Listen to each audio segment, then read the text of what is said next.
নমস্কার। আজ স্টেট কাট নিউজ রুমে আমাদের সঙ্গে উপস্থিত হয়েছেন পরিবেশ কর্মী, জাতীয় শিক্ষক মাননীয় শ্রী অরূপ চৌধুরী মহাশয়। তিনি গাছ মাস্টার নামে আমাদের কাছে বিশেষভাবে পরিচিত। নামটা শুনেই বোঝা যাচ্ছে, আর আলাদা করে বিশ্লেষণ করার দরকার হয় না। তো সামনেই গরম আসছে, যদিও শুধু গরম বলে নয়, পরিবেশকে ধরে রাখার জন্য গাছের একটা ভূমিকা অনস্বীকার্য। আমরা যারা পরিবেশ সম্পর্কে ন্যূনতম সচেতন তারা এই কথাগুলো জানি, আলাদা করে বলার কিছু নেই। তো যেহেতু তিনি গাছ মাস্টার হিসেবেই তাকে আমরা এখানে এনেছি। পরিবেশ সম্পর্কেই এবং গাছের সম্পর্কে আমরা তার কাছ থেকে বিভিন্ন মতামত শুনবো, বিভিন্ন কথা শুনবো, যেগুলো আমাদের হয়তো ভবিষ্যতে কাজে লাগবে বা দৈনন্দিন জীবনে অনেকটা আমাদের সহায়তা করবে। প্রথমেই বলি, গাছ মাস্টার হয়ে ওঠার পথটা কিরকম, মানে একটা পরিচিতি শব্দটার মধ্য দিয়ে গাছ মাস্টার হয়ে উঠলেন কিভাবে? এখন প্রথম এই ব্যাপারে একটা আমার সব জায়গায় যেটা বলি, আমি যখন প্রথম স্কুলে জয়েন করি, সে জয়েন করতে যাওয়ার দিন আমার ঠাকুরদা যে সাধারণত ছিলেন, প্রাইমারি স্কুলের প্রধান শিক্ষক ছিলেন। আচ্ছা, নামটা যদি বলেন। কমলাপতি চৌধুরী। আচ্ছা, মন্ডলগ্রাম বাজার প্রাইমারি স্কুলের প্রধান শিক্ষক ছিলেন। তো উনি বলেছিলেন যে কয়েকটা উপদেশ দিয়েছিলেন, তার মধ্যে একটা উপদেশ ছিল যে শ্রেণীকক্ষে শিক্ষাদানের বাইরে সমাজের বুকে কিন্তু একটা শিক্ষার কিছু উদাহরণ রাখবে, যেটা কিন্তু সমাজের মানুষের সঙ্গে বিদ্যালয়ের এবং তোমার যোগাযোগ থাকবে। তখন আমি সবুজায়নটাকে বেছে নিয়েছিলাম, কারণ স্কুল বা কলেজ লাইফে সবুজায়নের দিকে আমার কিছু দুর্বলতা ছিল। পরবর্তীকালে এই কাজগুলো করার পরে দেখা গেল যে সাংবাদিক মহল, বিশেষত তখন আপনার সংবাদ পত্রিকা সূর্যবাবু কাল্লার ছিলেন, সূর্য কুমার, উনি প্রথমে এই গাছ মাস্টার শব্দটা প্রয়োগ করেন। আচ্ছা, তারপর সেটা মোটামুটি কত সাল বা কোন সময় নাগাদ? ওই 2000-এর পরে, কারণ তার আগে আমি কোথাও ইন্টারভিউ দিতাম না। আচ্ছা, কাজ হোক তারপর তো এগুলো হলো। এবং এই গাছ মাস্টার মশাই, এটা তো আমার কাছে একটা আনন্দের ব্যাপার বটি। এটা একটা সুন্দর ব্যাখ্যা কিন্তু আমাকে প্রায় মাঝে মাঝে কাশীপুর উদ্যানের যিনি অধ্যক্ষ আছেন, পূজ্যপাদ দিব্যানন্দ মহারাজ, হ্যাঁ, তো উনি আমাকে অত্যন্ত স্নেহ করেন, আমি তো ভক্তি তো করি। উনি মাঝে মাঝে বেশ বলেন যে পেশা এবং নেশা এই দুটো শব্দ একসঙ্গে মিলে গিয়ে মানুষ তোমাকে বেশ নাম দিয়েছে, এবং আশীর্বাদও করে যে এই নামের জন্য কিন্তু বা এই নামের কাছে আগামী দিনে মানুষ কিন্তু জড়ো হবে। একদম দেখছি তাই প্রচুর মানুষ জড়ো হচ্ছে। আচ্ছা, এবার জানতে ইচ্ছে করছে, প্রথমেই বললাম গাছ সম্পর্কে খুব সামান্য করে, যদি সেই দিক থেকে একটা বৃহৎ দৃষ্টিভঙ্গিতে একটা প্রশ্ন করা যায়, এরকম যে মানুষকে বলা হয় বা আমরা নিজেরা মনে করি আর কি, কিছুটা অহংকারের মধ্যে থাকতে পারে যে মানুষ নাকি পৃথিবীর বুদ্ধিমান জীব। যদি বুদ্ধিমানই হবে, মানুষ তো দেখা যাচ্ছে বিভিন্ন কর্মকাণ্ডে সেগুলোকে ভালো করে লক্ষ্য করলে আর কি দেখা যায় মানুষ হয়তো নিজের ভালোটাও বোঝে না, আবার দাবি করে মানুষ বুদ্ধিমান জীব পৃথিবীর মধ্যে। যদি বুদ্ধিমানই হবে ধরে নেওয়া গেল, মানে পারিপার্শ্বিক আরো যে জীবদের আমরা দেখি তাদের তুলনায় বুদ্ধিমান, তাহলে তার প্রয়োগটা তো থাকতে হবে। গাছ আমাদের পরিবেশকে ধরে রাখার ক্ষেত্রে একটা বড় ভূমিকা নেয়। এখনো পর্যন্ত সভ্যতার আজকে যে জায়গায় দাঁড়িয়েছে, এত উন্নতি সত্ত্বেও আমাদেরকে এখনো খাবারের জন্য নির্ভর করতে হয় গাছের কাছে, অক্সিজেনের জন্য নির্ভর করতে হয় গাছের কাছে। তাহলে গাছকে আমরা সেই হিসেবে রক্ষা করছি না কেন? গাছকে ধ্বংসের দিকে এগিয়ে যাচ্ছি কেন? সেই বোধটা আমাদের মধ্যে আসছে না কেন? কি মনে হয়? ঠিক আপনি যে প্রশ্নটা করেছেন, এইটা হয়তো বিগত 10 বছরের আগে কিন্তু মানুষের এই বোধটা ছিল না বলে আমাদের কাছে ধরা পড়ত, কিন্তু কিছু বছর হলো মানুষের মনের মধ্যে কিন্তু এটা জাগ্রত হচ্ছে। আচ্ছা, বুদ্ধিমান আর বিবেকবান দুটো কিন্তু ওটা ফারাক থেকে যায়। বুদ্ধিমান হলে বিবেকবান হবে বা বিবেচনা থাকবে, এটা না। আমার বরং এটা হয় যে আমরা তথাকথিত বুদ্ধিমান বা বিষয়ী বুদ্ধিমান যারা, তারা তো কিছুটা আত্মকেন্দ্রিক বা একটু লোভের বা কিছু ব্যাপার থাকে যে আমার এই জায়গাটা থাকে, যার জন্য তারা আপনার আমার কি ক্ষতি হলো, পৃথিবীর কি ক্ষতি হলো, সেই জায়গাটা চিন্তা না করে তারা নিজের স্বার্থ পূরণের জন্য কিন্তু বড় বড় গাছকে কেটে ফেলতেও পারেন। আবার কিছু কিছু ক্ষেত্রে দেখা গেছে যে অর্থনৈতিক লোভের জন্য মানুষ বুঝছে, মানুষ ভালো বোঝে যে এই গাছটা কাটলে ক্ষতি, কিন্তু বিরাট একটা অর্থের জন্য মানুষ কিন্তু রাতারাতি গাছগুলো কেটে ফেলছে। কিন্তু আস্তে আস্তে মানুষের কিন্তু জাগরণ ঘটছে, তবে সেটা স্লো। এবং আমার বিশ্বাস আগামী দিনে যে হারে মানুষ আমাদের গাছ গ্রুপ, আমরা যেটা গাছ গ্রুপ করে সারা ওয়েস্ট বেঙ্গলে যেটা চলছে, যে গাছ গ্রুপের সঙ্গে আসছেন, তাতে করে কিন্তু বা অন্যান্য জায়গায় যারা গাছ নিয়ে কাজ করছে আমাদের পরিচিত অনেকেই, তাতে করে কিন্তু মানুষ একটা সচেতনতার জায়গা এবং জাগরণের দেখা যাচ্ছে, অবশ্যই দেখা যাচ্ছে। আচ্ছা, এবার তাহলে জানতে ইচ্ছা করে যে এই যে গাছ কেটে দেওয়ার কথা বললেন, অনেকেই হয়তো ব্যক্তিগতভাবে কেটে দেন, হয়তো দেখা গেল কারোর একটা বাড়ির মধ্যে কিছুটা অংশ হয়তো একটা ছোট বাগানের মতো আছে, বাড়িটা যখন হয়তো বাড়ানোর প্রয়োজন হলো বাগানটাকে কাটতে হলো। আবার দেখা যায় এরকমও যে হয়তো রাস্তার ধারে বা নদীর ধারে কিছু গাছ, সেগুলো কিছু মানুষ জীবিকার জন্য বা নিজের প্রয়োজনের জন্য অনেক সময় কাটতে বাধ্য হয়। রাষ্ট্রের কি এই ক্ষেত্রে কোনো একটা ভূমিকা থাকা দরকার বলে মনে করেন, মানুষকে সচেতন করার ক্ষেত্রে? বা যদি সচেতন সাধারণভাবে না হয়, সেখানে কোনো আইন প্রণয়ন? আইনও আছে, সচেতনতার পথও আছে, বন দপ্তর করেও থাকেন, সরকারও করে থাকে। কিন্তু আপনি কি করছি বড় কথা, আমরা ওই গাছটাকে রেখে যে আমি কিছু করব, এই চিন্তাটা কিন্তু প্রথমে করি না। আমরা ওই গাছটাকে কেটে কি করব সেই চিন্তাটা করি। আমাদের চিন্তা, আমাদের মানে জনগণ এবং সরকারের সবার ক্ষেত্রেই বলছি, একটা যদি পরিণত গাছ থাকে, পরিণত গাছ মানে তো একটা গাছ, একটা শব্দটা কিন্তু আপনি এক বলে মনে করছেন, কিন্তু একটা গাছের মধ্যে কত লক্ষ বা কয়েক কোটি পাতা থাকে সেটা কিন্তু আমরা কিন্তু বুঝতে পারি। যারা সবসময় অক্সিজেন দিয়ে যাচ্ছে, কার্বন ডাইঅক্সাইড দিয়ে যাচ্ছে, পরিবেশকে আমরা বিশুদ্ধ রাখার চেষ্টা, লড়াই করছি। তো আমরা যদি এইটা ভাবি যে গাছটা রেখে যদি আমরা ভালো কনস্ট্রাকশন কিছু করি, এই চিন্তাটা যদি প্রাথমিকভাবে শুরু হয়, তাহলে কিন্তু অনেক গাছ কিন্তু এইরকম মূর্খামির হাত থেকে কিন্তু বেঁচে যাবে। আচ্ছা, বিদেশে আছে, বিভিন্ন জায়গায় আছে, গাছটাকে রেখে দিয়ে কিন্তু তারা রাস্তা করছে, বিল্ডিং করছে যতটা পারছে, এবং আস্তে আস্তে এটাই ট্রেন্ড হয়ে যাচ্ছে যে না গাছটা থাকবে, তারপর তুমি ঠিক করো টেকনোলজি, তুমি ইঞ্জিনিয়ার ঠিক করো যে কি করবে না। এমনও আমি দেখেছি যে একটা বাড়িতে নারকেল গাছ, আমি নিজে দেখেছি মন্তেশ্বর ব্লকে, যে সেই বাড়ির ভদ্রলোক পুলিশ ডিপার্টমেন্টে কাজ করেন, এত সংবেদনশীল যে না ওই গাছটা আমি কাটবো না, গাছটাকে রেখে দিয়ে 3 তলা বাড়ি করেছে, কোনো অসুবিধা হয়নি।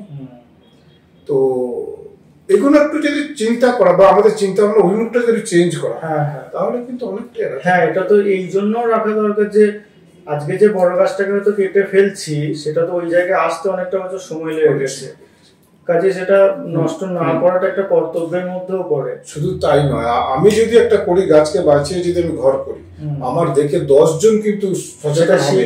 উনি যদি করে থাকেন আমরা কেন পারবো না, দেখে আমরা করে ফেলি। তো হয়তো একদিন হবে, তাই হ্যাঁ, লড়াইটা চালিয়ে যেতে হবে, লড়াই জারি রাখতে হবে। আচ্ছা, এবার জানতে চাইবো, আমাদের একটা নিজস্ব গ্রুপ রয়েছে, সেখানে আপনার অবদান অনেকখানি, গাছ গ্রুপ। বর্তমান যে সমস্যা গাছ সংক্রান্ত বা পরিবেশকে নিয়ে যে সমস্যা, সেটার মোকাবিলায় গাছ গ্রুপ কিভাবে কাজ করে চলেছে? গাছ গ্রুপের যারা সব আছেন, সমস্ত সমাজের বিভিন্ন স্তরের মানুষ আছেন, অধ্যাপক থেকে আরম্ভ করে ডাক্তার, ইঞ্জিনিয়ার, ছাত্র ছাত্রী, এমনকি শ্রমিক শ্রেণী, এরকম আছে। বন দপ্তর তো আছে, অনেক রাজনৈতিক জনপ্রতিনিধি আছেন।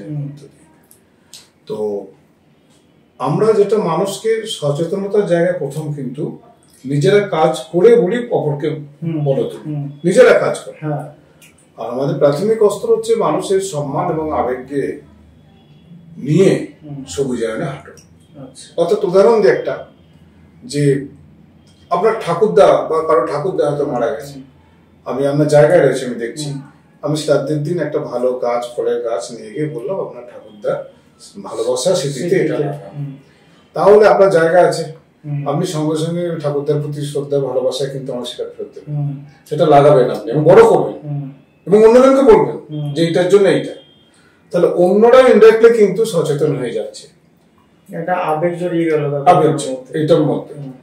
আমরা বিভিন্ন সমাজের যারা বন দপ্তর, জেলা পরিষদ বা প্রশাসন, এদের সঙ্গে মধ্যে যথেষ্ট যোগ রেখে আমরা কাজ করছি।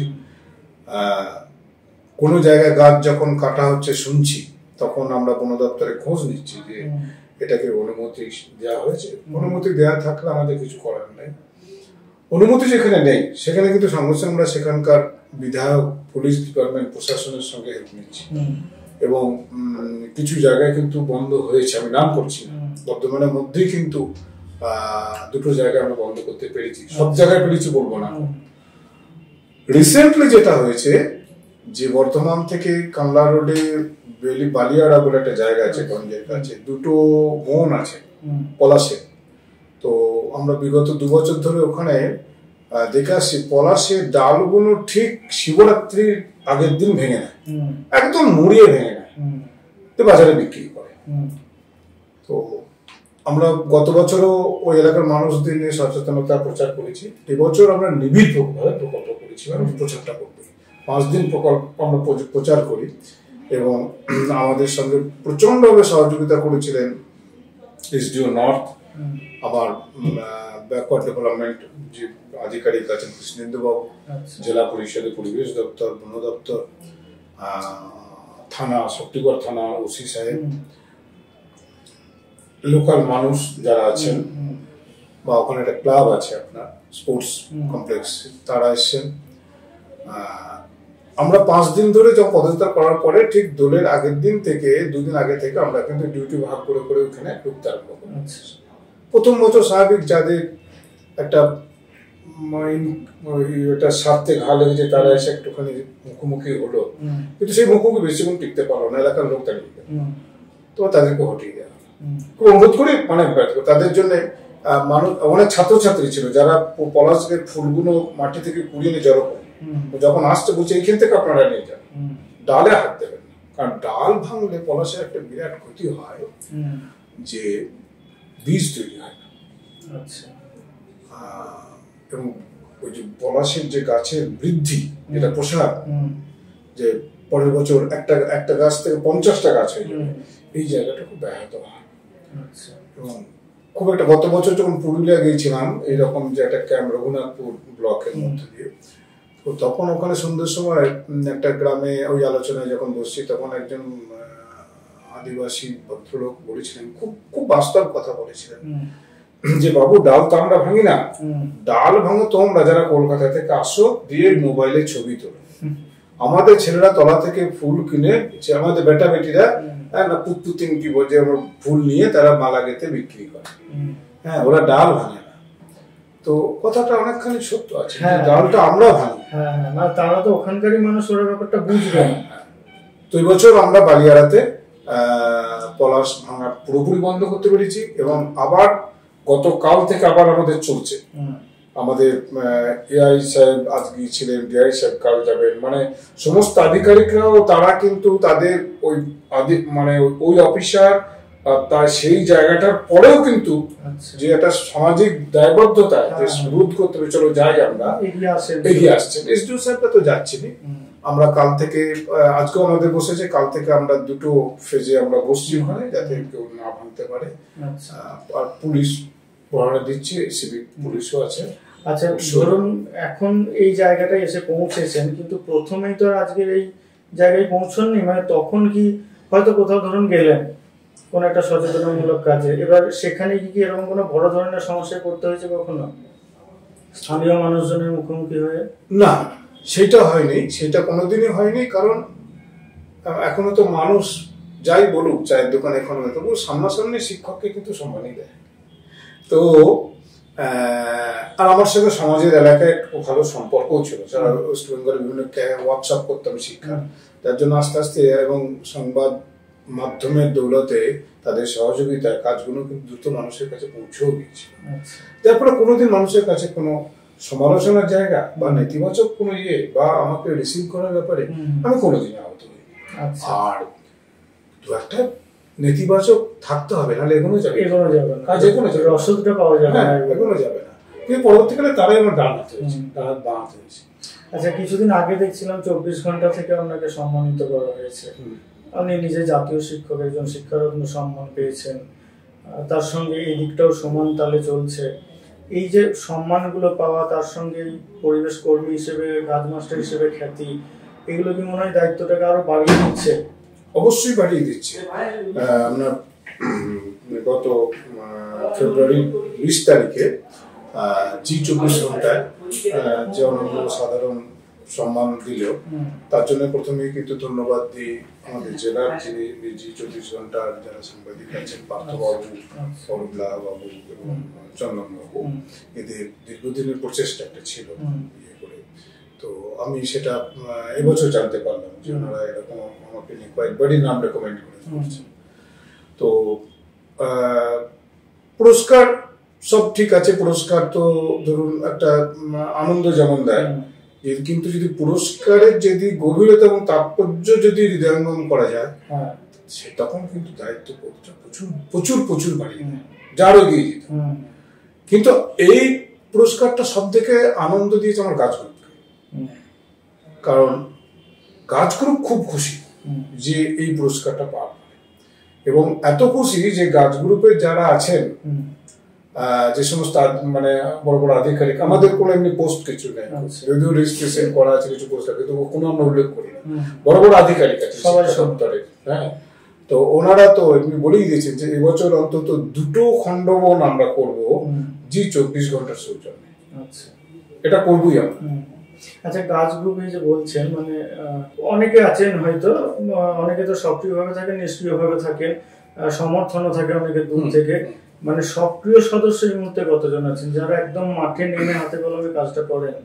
এখন গাছ গ্রুপের বর্তমানের বুকে মাঠে নেমে আমরা কাজ সবসময় ধরুন যখন পেয়ে যাই, প্রায় আপনার 35 জনকে যে কোনো সময় আমরা পেয়ে যাই। আচ্ছা, এরপর একটু টাইম দিলে দেখা যায় যে ওই সংখ্যাটা 50 থেকে 55 জন। আচ্ছা আচ্ছা, শ্রমণা আমরা সবুজ শ্রমণ বলি পুরুষদের, আর মহিলাদের সবুজ শ্রমণা বলি। শ্রমণাদের সুযোগ দিলে কিন্তু সংখ্যাটা আরো বেড়ে যায়। আর অনেকগুলো আমাদের শাখা করা উঠে হয়ে গেছে, যেমন কাটোয়া শাখা আছে, ভাতার শাখা আছে, পশ্চিম বর্ধমানে 2টো শাখা আছে, আসানসোল, দুর্গাপুর, আমাদের হুগলিতে শাখা আছে, আমরা বীরভূমে বোলপুরে শাখা আছে, মুর্শিদাবাদ আছে, বাঁকুড়া। এই কাজগুলো আমাদের হচ্ছে। ঝাড়খণ্ড একটা আমাদের শুরু হয়েছে কাজে প্রাথমিক পর্যায়ে। আমাদের হুগলি শাখা, সমস্ত শাখাগুলো খুব ভালো কাজ করে, ভীষণ ভালো কাজ করে, এবং মানুষের কাছে উদাহরণযোগ্য যে কাজগুলো করে যাচ্ছে। মানে শুরুটা বর্ধমান থেকে, তাই তো? বর্ধমান থেকে শুরু। এটা তো একটা বিশাল গর্বের ব্যাপার। মানে যতগুলো শাখার কথা বললেন, এবং আগামী দিনে আমাদের আরো শাখা বাড়বে, যোগাযোগ চলছে। আমরা খুব রিলায়েবল দায়িত্বশীল মানুষ যখন পাচ্ছি, 5 জন পেলে আমরা সেখানে করতে পারছি।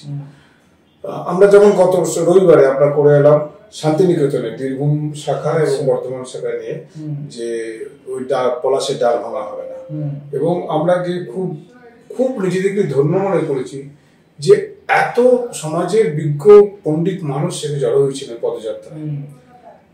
তারা জড়ো হওয়ার সঙ্গে সঙ্গে দেখলাম যে সেখানকার টোটো চালায় যারা, তারা জড়ো হয়েছে, যারা কুটির ওই হাতে তৈরি জিনিস বিক্রি করে তাদের সম্পাদক পর্যন্ত জড়ো হয়েছে, এবং তারা এই আমাদের কথাগুলো শুনে ভীষণ খুশি, বলে এটা দরকার ছিল। আমরা বন দপ্তরকে জানিয়েছিলাম, বন দপ্তর তারা তাদের কাজ করেছে, এবং ঠিক কাকতালীয় ভাবে পরের দিনই কিন্তু কাগজে বেরিয়ে গেল যে সোনাঝুরিতে পলাশ ভাঙা বা সমস্ত বন দপ্তর নিষেধ করেছে। হ্যাঁ, তো যাক আমাদের মাইলটা অনেক এগিয়ে দিয়ে একটু প্রচার হয়ে গেল আর কি, যাতে অনেক মানুষ আরো ব্যাপারটা জানতে পারে। আর একটা জিনিস তো আমার খুব ভালো লাগছে যে যতগুলো শাখা সংগঠনের নাম করলেন, সেগুলো দেখা গেল মফস্বল হলেও সেগুলো ছোটখাটো শহরও বলা যায়। কাজে শহরের মধ্যে যখন শাখাগুলো গজিয়ে উঠছে, অতএব এটা নিঃসন্দেহে একটা ভালো দিক। নিঃসন্দেহে ভালো, তখন কাজ করে দিচ্ছে।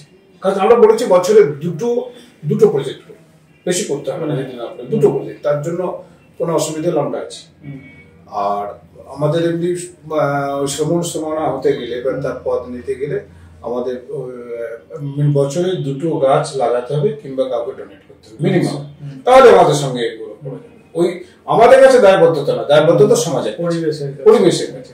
আপনি 2টো গাছই, তো এখন তো মানুষ 2টো গাছ তো বড় কথার কথা, মানে 20টা 25টা করে গাছ সব ডোনেট করে করছে, তা ভালো দিক এখনো। হ্যাঁ অবশ্যই।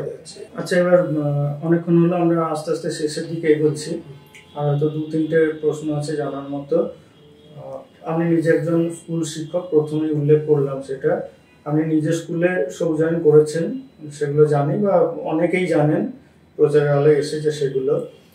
নিজের স্কুলের পাশাপাশি ওটা দেখে অন্য কোনো স্কুলকে বা আপনার পরিধির বাইরে আর কি, মানে আমি স্কুলের পরিধি বলতে চাইছি, তার বাইরের কোনো ছাত্রছাত্রীকে কতটা উদ্বুদ্ধ করতে পেরেছেন বা তারা কতটা উদ্বুদ্ধ হয়েছে, যদি এ সম্পর্কে একটু বলেন। উদ্বুদ্ধ সারা অবিভক্ত বর্ধমান জেলা যদি আপনি দেখেন, আমাদের প্রথম প্রজেক্ট ছিল গ্রিন স্কুল মুভমেন্ট। আচ্ছা, আগে স্কুলকে সবুজ করতে হবে। তো সেকেন্ড আমাদের প্রজেক্ট ছিল যে কৃতি ছেলেদের মূল্যবান গাছ দিয়ে শিক্ষক দিবসে পুরস্কৃত করা, সম্মানিত করা। এটা আমাদের প্রথম দিক ছিল 1996 থেকে 86-এ। তো তৎকালীন সময়ে আমরা সর্বশিক্ষা প্রচুর হেল্প করেছিলেন এবং এত শিক্ষক মহাশয় আমাদের সঙ্গে সব যুক্ত ছিলেন। এবং যখন সর্বশিক্ষা যে নির্মল বিদ্যালয় ভিজিট হতো, তখন সেখানে কিন্তু তাদের প্রথম ক্রাইটেরিয়া ছিল যে স্কুল গ্রিন নাকি। এইটার ফলে এই অবিভক্ত বর্ধমান জেলার সমস্ত স্কুল কম বেশি করে কিন্তু সবুজায়ন ঘটে গেছে। আমি করেছি বলবো না, এটা যারা সবুজ প্রেমী তারা করেছে, আমার সহশিক্ষক সহকর্মীরা করেছে। আচ্ছা, আমার সর্বশিক্ষা দপ্তরের ব্যাপারে প্রচুর সহযোগিতা করেছে, এটা ছাত্রছাত্রীরা করেছে। এটা একটা বড় ব্যাপার। মাধ্যমিক উচ্চ মাধ্যমিক পরীক্ষার প্রথম যে রেজাল্ট পড়ে সেদিন যারা হাইস্ট পায় তাদেরকে ওই সার্টিফিকেট এবং মার্কশিটের সঙ্গে একটা করে গাছ দেওয়ার প্রচলন সারা পশ্চিমবঙ্গে শুরু হয়েছে এবং এটা আমাদের কাজ গ্রুপ কিন্তু শুরু করেছে। প্রথম এটা নাদনগা ট্রাম্পোলিন স্কুলে এক শিক্ষক দিবসে হয়েছিল, যদিও প্রাথমিক পর্যায়ে সেটা হাসির ব্যাপার হয়েছিল, কিন্তু যখন শুরু হলো প্রথম 5 মিনিট হাসির ব্যাপার, আস্তে আস্তে জিনিসটা এমন জায়গায় দাঁড়ালো যে মানুষ গার্জেন এবং ছাত্রছাত্রীরা সেটাকে খুব সম্মানের সঙ্গে আসতে নিয়ে গেছিল। এবং এখন ওই অনেক স্কুল আছে, আমার স্কুল ব্যতী রেখেও, যে ওই গাছ পুরস্কার পাওয়াটা তারা একটা সম্মানের মনে করে। বর্তমানের মধ্যে বেশ কিছু স্কুল আছে দেখবেন যাদের হেডমাস্টারমশাই বা হেডমিস্ট্রেস বা অন্যান্য শিক্ষক শিক্ষিকার আমাদের গাছ রূপেশন আছে। প্রাইমারি স্কুলের ব্যাপারে অনেক এগিয়ে আছে সবুজায়নের ক্ষেত্রে, এগুলো করছে। আর স্মৃতিবৃক্ষ যেটা বলছিলাম, ওইটা তো এখন ব্যাপক হারে আমরা গত বছর থেকে একটা জিনিস যেটা চালু করেছি, খণ্ডবন বাদে বিভিন্ন স্কুলে গিয়ে আমরা গাছ গ্রুপ যখন সেমিনার করছে তখন তাদেরকে ছেলেদেরকে বলা হচ্ছে যে তোমার তো বলছো আমার মোবাইল, আমার সাইকেল, আমার বই, আমার প্যান্ট জামা, আমার গাছ দেখা থাকবে না, সেখানে হাতটা কম উঠছে। আমরা তার জন্য তাদেরকে খুব উৎসাহ দিচ্ছি। এবং আমরা এই প্রসঙ্গে একটা খুব সুন্দর গল্প আছে। এখন ওই সম্ভবত 4র্থ শ্রেণীতে প্রাথমিক স্তরে ওই জাপানি লেখক তেতসুকো কুয়ানাগির একটা ওই তত্ত্বযানের কথা বলে, ওখানে গাছ নিয়ে আমার গাছ, মানে স্কুলের সব ছেলেরা স্কুলের গাছগুলোকে একটা একটা করে দাবি করে আর কি এটা আমার গাছ, এবং সেই গাছে ওটা অনেকটা সময় কাটায়।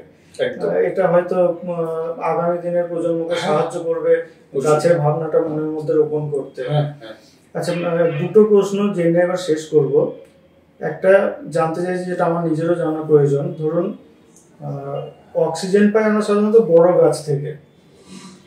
এবার শহরের দিকে আমাদের জায়গা কম, প্রত্যেকেরই বাড়ি উঠোন দেখতে গেলে থাকেই না শহরের বাড়িতে, একটু গাছের চর্চা হয়তো ছাদে করা হয়। তো সেখান থেকে ছাদে যে সমস্ত শৌখিন গাছগুলো লাগানো হয় সেগুলো কি শুধুই শৌখিন, নাকি সেখান থেকে খুব কম পরিমাণে হলে অক্সিজেন পাওয়া যেতে পারে? আপনি খুব সঠিক এবং খুব গুরুত্বপূর্ণ একটা প্রশ্ন করেছেন। সবুজায়ন বলতে যেটা বোঝায় সেটা পাড়ার বড় গাছটা বা আমার ক্লাবের বড় গাছটা বা আমার পাড়ার বারোয়ারিতলা যে বড় গাছটা তাকে বাঁচিয়ে রাখা বা তার একটা রকম গাছ তৈরি করা, এটা কিন্তু সঠিক সবুজায়ন। আর আপনি ইনডোর প্লান্ট রাখলেন, রুফ গার্ডেন করলেন, এ থেকেও কিন্তু প্রকৃতি বা পরিবেশ কিছুটা উপকৃত অবশ্যই হয়। কিছু কিছু ইনডোর প্ল্যান্ট আছে যারা প্রচুর অক্সিজেন আপনার দিচ্ছে এবং কার্বন ডাইঅক্সাইড অ্যাবজর্ব করছে, ঘরের মধ্যে সে কিছু বেশ ভালো রকম একটা পরিবেশ সৃষ্টি করে দিচ্ছে, পরিবেশটাকে বিশুদ্ধ রাখার চেষ্টা করছে। আপনি ছাদে যদি সবুজায়ন করেন বা কিচেন গার্ডেন করেন, কিচেন গার্ডেন করলে তো সংসারে উপকৃত হচ্ছে, আর ছাদটার তাপমাত্রা কম পাচ্ছে গ্রীষ্মকাল থেকে, সেই জায়গায় সে কিছুটা তো অক্সিজেন দিচ্ছে পৃথিবীকে, কিছুটা অক্সিজেন তো অবশ্যই দিচ্ছে। শৌখিনতা একটা অন্য জিনিস, শৌখিনতা যেখানে সেটা শৌখিনতায় প্রায়োরিটি পায়। আমি যদি একটা শৌখিন ভাবে যদি দেখা যায় যে আমি ডালিয়া তৈরি করছি, তার লক্ষ্য কিন্তু ডালিয়া বা চন্দনলেখা তৈরি করাই, আমি তখন কিন্তু পরিবেশের দিকে কিন্তু লক্ষ্য রাখবো। আমি চাইবো ওই কম্পিটিশন এটা যাতে কি করে, কিন্তু আমাদের সুবিধা কি ওইটা তৈরি করতে গিয়ে মিনিমাম অক্সিজেন আমরা পাচ্ছি, কার্বন ডাইঅক্সাইড অ্যাবজর্ব করছি। এরকম মানুষেরও তো দরকার আছে, সব রকম মানুষেরই দরকার আছে, একসঙ্গে থেকেই এত বড় একটা কাজ হচ্ছে। তবে জায়গা থাকলে আমি বলবো যে গ্রিন প্ল্যান, যেটা পৌরসভাকেও অনেক আগে থেকে বলেছে, যেটা গ্রিন প্ল্যান করতে, প্ল্যানের সঙ্গে গ্রিন প্ল্যান থাকে, যে আমি গাছ থাকবে না, আমার দু কটা জায়গায় আমি যদি এতটা জায়গা আমি যদি বেস করতে পারি, তাহলে কিছুটা সবুজ কেন আমি করতে পারবো না, কেন আমি সেখানে কিছু গ্রিন স্পট রাখতে পারবো না। এইগুলো আমার মনে হয় সময় এসেছে যে এগুলো করা, না হলে কিন্তু মুশকিল, খুব মুশকিল। আচ্ছা, এবার একটা গুরুত্বপূর্ণ প্রশ্ন করি, যে যার সঙ্গে হয়তো শুধু পরিবেশ না অন্য কিছু জড়িত আছে, প্রশ্নটা করলে বুঝতে পারবেন। পরিবেশ বিজ্ঞানে আমরা জানতে পারি যে প্রত্যেকটা দেশে মোটামুটি 33% গাছ থাকার কথা। প্রত্যেকটা দেশের যা মোট আয়তন তার 33% ভূমিতে বনভূমি থাকা প্রয়োজন পরিবেশের জন্য। আমরা যদি আমাদের দেশের কথা বলি, সেই শতাংশটা হচ্ছে 20-র নিচে, ওই 20-55 এরকম কাছাকাছি হবে, কোথাও হয়তো একটু বেশি, কোথাও কোনো রাজ্যে একটু কম। গোটা পৃথিবীতে এরকম যদি বিভিন্ন দেশ দেখা যাবে 33% বনভূমি আছে খুব কম দেশে। কিছুদিন আগে যখন আমাজনে আগুন লেগে গেল, তখন বিভিন্ন দেশে হইচই পড়ে গেল।